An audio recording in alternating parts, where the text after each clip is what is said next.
السلام علیکم ناظرین گرامی، آج میں آپ کو ایک آدمی کی کہانی سنانے والا ہوں جسے ساری دنیا پاگل کہتی تھی۔ دنیا کہتی تھی کہ اس سے بڑا کوئی بیوقوف نہیں ہے، لیکن اس بیوقوف اور پاگل انسان نے اپنی زندگی میں کیا کیا کچھ کر دیا، اس کا آج بھی یقین نہیں ہوتا۔ ایک دفعہ کیا ہوا کہ ایک استاذ نے ایک بچے کی والدہ کو اپنے اسکول میں بلایا۔ استاذ نے کہا کہ آپ کا بچہ کبھی نہیں پڑھ سکتا، اس کو جیسا مرضی سمجھا لو، جیسا مرضی کروا لو، یہ کچھ نہیں کر سکتا، یہ تو سارا دن کلاس میں سویا رہتا ہے اور کوئی کام نہیں کرتا۔ استاذ نے اس بچے کی ماں کی بہت بےعزتی کی اور کہا کہ اس بچے کو لے جاؤ، لے جا کے کوئی کام کرواؤ، یہ کبھی نہیں پڑھ سکتا۔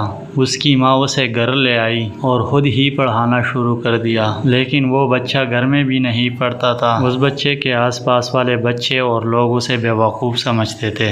اب اس کے بیوقوفی کا ذرا اندازہ لگائیے۔ ایک دفعہ اس نے چڑیا کو دیکھا جو کیڑے مکوڑے کھا رہی تھی۔ اس بچے نے سوچا کہ شاید یہ کیڑے مکوڑے کھاتی ہے اس لیے اڑتی ہے۔ اس کے ذہن میں آیا کہ اگر انسان بھی کیڑے مکوڑے کھانا شروع کر دے تو یہ بھی اڑنا شروع کر دیں گے۔ تو اس بچے نے بہت سارے کیڑے مکوڑے اکٹھے کیے اور ان کو مسل کے ان کا جوس بنا دیا اور اپنے ساتھ والے دوست کو پلا دیا۔ تو اس نے سوچا شاید اب اس نے جوس پی لیا تو یہ بھی اڑنا شروع کر دے گا، لیکن اس کا دوسرا دوست بیمار ہو گیا۔ جب اس کی ماں کو پتہ چلا کہ اس طرح میرے بچے کو جوس پلایا گیا کیڑے مکوڑوں کا، تو اس نے بہت بےعزتی کی۔ اس وقت کے لوگ اس کو مکمل طور پر بیوقوف سمجھتے تھے۔ اس بیوقوف کا نام تھا تومس ایڈیسن۔ اس پاگل بچے نے اپنے 84 سال کی زندگی میں 1040 چیزیں ایجاد کی، جس میں ان کے چند مشہور ایجادات ہیں: فونوگراف فلم میں آواز بھرنا، مووی کیمرہ، ویٹاسکوپ، فینیوگراف کاربن مائکروفون اور آخر میں بلب۔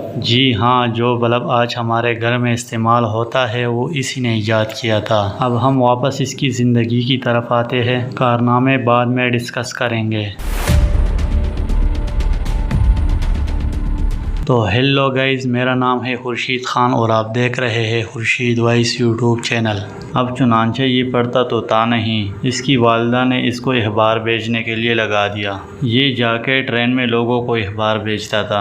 اس وقت اس کی عمر 12 سال تھی اور اس نے اسکول کو الوداع کہہ دیا تھا۔ بعد میں اخبار کے ساتھ ساتھ اس نے سبزیاں بھی بھیجنا شروع کر دی۔ تومس ایڈیسن یہ بچہ کچھ نیا کرنا چاہتا تھا۔ اس کو جتنے پیسے ملتے یہ ایک نئے ایکسپیریمنٹ میں خرچ کر دیتا تھا، کیونکہ اس کا سارا دن گزرتا تھا ٹرین میں سبزیاں بھیجنے میں اور اخبارات بھیجنے میں۔ تو یہ ٹرین کے ایک خالی ڈبے میں اپنا ایکسپیریمنٹ کیا کرتا تھا۔ ایک دفعہ اس کا ایکسپیریمنٹ غلط ہو گیا اور ٹرین کے آخری ڈبے میں آگ لگ گئی۔ وہ آگ تو بجھا دی گئی، لیکن اس کے مالک نے تومس ایڈیسن کے منہ پہ ایسا تپڑ مارا کہ اس کو سنائی دینا کم پڑ گیا۔ ایک اور بڑی عجیب بات، یہ تپڑ کھانے کے بعد بڑا خوش ہو گیا۔ اس نے کہا چلو ٹھیک ہے، اب جو لوگ بک بک کرتے تھے اب وہ نہیں سنیں گے، اور جو مرضی بولتے رہے، مجھے اس سے سارے تعلقات ختم ہو گئے۔ اس کے بعد اس نے ایک فیکٹری میں کام کرنا شروع کر دیا۔ اس کا خواب اس وقت پورا ہوا کہ فیکٹری میں ایک مشین خراب ہو گئی۔ تو اس نے اپنے مالک کو کہا کہ کیا یہ مشین میں چیک کر سکتا ہوں؟ تو اس کے مالک نے اسے ڈرتے ڈرتے اجازت دے دی۔ چلو کر لو چیک، تم بھی اپنی تسلی کر لو۔ تو اس ان پڑھ انسان نے وہ مشین ٹھیک کر لی۔ تو اس کا مالک بہت زیادہ حیران ہو گیا۔ اس نے ساری مشینوں کی ذمہ داری اسے دے دی کہ تومس صاحب اب تم سنبھالو گے ساری مشینیں۔ اس نے مشینوں پہ تجربے کر کر کے بہت کچھ سیکھا۔ اب یہ بڑا ہو گیا۔ بڑا ہونے کے بعد بھی اس کا یہی حساب تھا، لوگ اسے پاگل سمجھتے تھے۔ یہ حرکتیں پاگلوں والی کرتا تھا۔ یہ سائنٹسٹ بننا چاہتا تھا، کوئی سائنٹسٹ اس کو اپنا اسسٹنٹ بھی نہیں رکھتا تھا۔ تو اس نے پیسے اکٹھے کر کے اپنے گھر میں لیب بنانا شروع کر دیا، اپنے گھر میں ایکسپیریمنٹ شروع کر دیے۔ اب اس نے بجلی کے بارے میں اور انرجی کے بارے میں بہت ساری چیزوں کے بارے میں پڑھ لیا تھا اور بہت کچھ سیکھ لیا تھا۔ اب اس کے اندر ایک نئی خواہش پیدا ہو گئی۔ اس کی خواہش بہت عجیب تھی۔ یہ لوگوں کو کہنے لگا کہ میں بجلی کو روشنی میں تبدیل کرنا چاہتا ہوں۔ اس وقت کے بڑے بڑے سائنٹسٹ یہ کام نہیں کر پا رہے تھے۔ اس کو پتہ تو تھا ایسے ممکن ہو سکتا ہے، لیکن کوئی بھی سائنٹسٹ تبدیل نہیں کر پا رہا تھا بجلی کو روشنی میں تبدیل کرنا۔ اب یہ اس وقت کا نالائق ترین انسان تھا۔ اب لوگوں نے کہا یہ پاگل ہو گیا ہے، بڑے بڑے سائنٹسٹ ہی نہیں کر پا رہا اور یہ یہ کرے گا۔ لوگ اس کو پاگل اس لیے کہتے تھے کیونکہ یہ جب چھوٹا تھا تو ڈاکٹروں نے اس کی پیشن گوئی کی تھی کہ یہ بڑا ہو کے پاگل ہو جائے گا کیونکہ اس کے دماغ کا سائز چھوٹا ہے، اس کا دماغ کسی حد تک ٹھیک نہیں ہے۔ اب حیران ہونے والی بات یہ ہے کہ اس نے صرف 3 ماہ اسکول کی تعلیم حاصل کی، کہ صرف 3 ماہ اسکول گیا تھا۔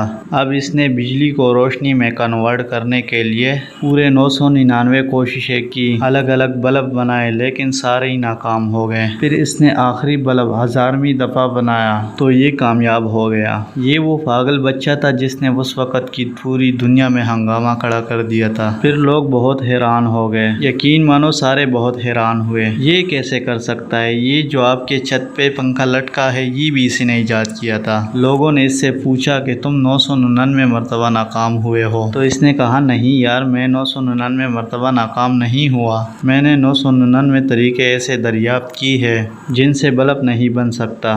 اچھا، اب آپ میں سے کچھ لوگ کہیں گے کہ یہ ذہین بہت تھا، پڑھنے لکھنے کی کیا بات ہے، اگر انسان ذہین ہو تو کر ہی لیتا ہے۔ تو اس کی آپ ذہانت کی واقعات سنیں ذرا۔ ایک دفعہ یہ بینک میں بل جمع کروانے کے لیے گیا تو کیشیئر نے اس سے پوچھا سر اپنا نام بتائے، تو اس کے رنگ اڑ گئے، یہ سارا کچھ بھول گیا، تو اسے اپنا نام ہی نہیں یاد تھا۔ بعد میں اس کا محلے دار جو اس کے ساتھ کھڑا تھا اس نے بتایا کہ اس کا نام تومس ایڈیسن ہے۔ اتنا زیادہ نالائق انسان تھا یہ۔ ایک دفعہ یہ کھانا کھانے اپنے ٹیبل پہ بیٹھا تو وہیں پہ سو گیا۔ اب اس نے کھانا نہیں کھایا تھا۔ اس کے ملازم نے ایک چلاکی سوچی، کھانا کھائے ہوئے برتن اس کے سامنے رکھ دیے۔ جب 10-15 منٹ کے بعد اس کی آنکھ کھلی تو اس نے سوچا کہ شاید میں نے کھانا کھا لیا ہے، اور یہ اسی طرح اٹھ کے چلا گیا۔ یار اس سٹوری کو سنا کے میں آپ کو یہ بتانا چاہتا ہوں کہ آپ اس دنیا میں جو چاہے وہ کر سکتے ہیں، دنیا تو آپ کی غلام ہے۔ میں آپ کو بتانا چاہتا ہوں کہ آپ نالائق ہو تو یہ آپ کی خوش قسمتی ہے، 2-4 دفعہ فیل ہوئے ہو تو یہ بھی آپ کی خوش قسمتی ہے، اور اگر آپ کو لوگ نالائق اور بے وقوف سمجھتے ہیں تو اس میں بھی آپ کی خوش قسمتی ہے۔ آپ جتنے بھی کامیاب لوگ ڈھونڈ لو، کم از کم وہ لائق تو نہیں تھے۔ آج دنیا کا دوسرا بڑا امیر انسان بل گیٹس کیا کہتا ہے کہ جب میں پڑھ رہا تھا تو میں 2-4 کتابوں میں فیل ہو گیا، اور ایک میرے ساتھ لڑکا پڑھ رہا تھا وہ ساری کتابوں میں پاس ہو گیا۔ آج وہ لڑکا میری کمپنی میں نوکری کرتا ہے اور میں اس کمپنی کا مالک ہوں۔ یار آج کل کی میں صرف آپ کو ایک حقیقت بتا دیتا ہوں، وہ بھی 2 لائنوں میں۔ کامیاب اور لائق انسانوں میں صرف ایک چیز کامن ہوتی ہے، وہ ہمیشہ سیکھتے رہتے ہیں۔ دیکھیے وہ پڑھتے نہیں ہیں، وہ ہمیشہ سیکھتے رہتے ہیں۔ مجھے پکا یقین ہے کہ آپ تومس ایڈیسن سے زیادہ نالائق نہیں ہوں گے، آپ کا حافظہ بھی اس سے زیادہ کمزور نہیں ہوگا، تو پھر یار آپ کیوں نہیں کچھ کرتے؟ دیکھیے کسی کا نوکر بن کے نوکری کرنا یہ اچھی بات نہیں ہے، کچھ نیا کرنے کی بات ہے، ہمیشہ سیکھتے رہا کرو۔ اسی طرح جسی طرح اس ویڈیو میں آپ کو سیکھنے کو ملا، ہر انسان جو چاہے وہ کر سکتا ہے، اور میں ساری ویڈیوز بناتا اس لیے ہوں کہ آپ سیکھتے رہو، کیونکہ آپ سیکھتے رہو گے نا تو ایک نہ ایک دن آپ ضرور کچھ نیا کرو گے۔ تومس ایڈیسن کہا کرتے تھے کہ ناکام ہونے کے بعد ایک کوشش اور کرنی چاہیے، ایک نہ ایک دن آپ ضرور کامیاب ہوں گے۔ تو گائز اس طرح انفارمیٹک ویڈیو دیکھنے کے لیے ہمارا چینل سبسکرائب کرے اور ساتھ میں بیل آئیکن کو بھی پریس کرے تاکہ ہماری نئی آنے والی ویڈیو کی نوٹیفیکیشن سب سے پہلے آپ کو ملے۔ اور اگر آپ کو یہ ویڈیو اچھی لگی ہے لائک کمنٹ شیئر ضرور کرے۔ اللہ حافظ۔